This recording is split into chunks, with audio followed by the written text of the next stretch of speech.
ರಾಧಾ ಭಗವತಿ. ನಾನು ಬೇರೆ ಸೀನ್ಗಳು ನೋಡಿಲ್ಲ, ಟ್ರೈಲರ್ ನೋಡಿದೆ, ಮತ್ತು ಸಾಂಗು ತುಂಬ ಚೆನ್ನಾಗಿ ವರ್ಕೌಟ್ ಮಾಡಿದ್ದಾರೆ. 3 ಸಾಂಗು.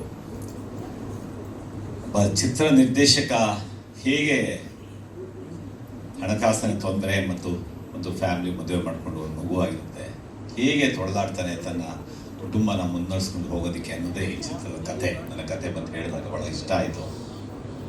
ನಾನು ಈ ಚಿತ್ರದಲ್ಲಿ ಒಬ್ಬ ಪೈಂಟ್ ಮಾಡುವಂಥ ಮೇಸ್ತ್ರಿ. ಸೊ ಕೊನೆಗೆ ಒಬ್ಬ ಒಳ್ಳೆಯ ಪೈಂಟರ್ ಅಂತ ಒಬ್ಬ ಕಲಾವಿದ ನಿರ್ದೇಶನ ಮಾಡಬೇಕು ಅಂತ ಹೊರಡ್ತಾನೆ. ಅವನಿಗೆ ಹೇಗೆಲ್ಲ ತನ್ನ ಜೀವನದಲ್ಲಿ ತೊಡಕುಗಳನ್ನ ಅನುಭವಿಸ್ತಾನೆ ಅನ್ನೋದು ಕೊನೆಗೆ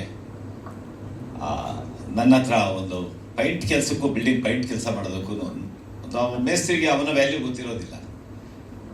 ಇಲ್ಲೂ ಬಣ್ಣ ಬಿಡಿಸ್ತೀಯಾ, ಅಲ್ಲೂ ಬಣ್ಣ ಬಿಡಿಸ್ತೀಯಾ, ಪಾಪ ಬಣ್ಣ ಹೊಡಿ ಅಂದ್ಬಿಟ್ಟು ಕರ್ಕೊಂಡೋಗಿ ಹೇಗಿದ್ರು ಕೂಲಿ ಬರುತ್ತೆ, ನಿನಗೆ ಕೆಲಸ ಗೊತ್ತಿದೆ ಅಂತಂದ್ಬಿಟ್ಟು ಬಿಲ್ಡಿಂಗ್ ಬಣ್ಣ ಹೊಡಿಸ್ತೀನಿ. ಈ ಥರ ಒಂದು ಪಾತ್ರ ನಂದು.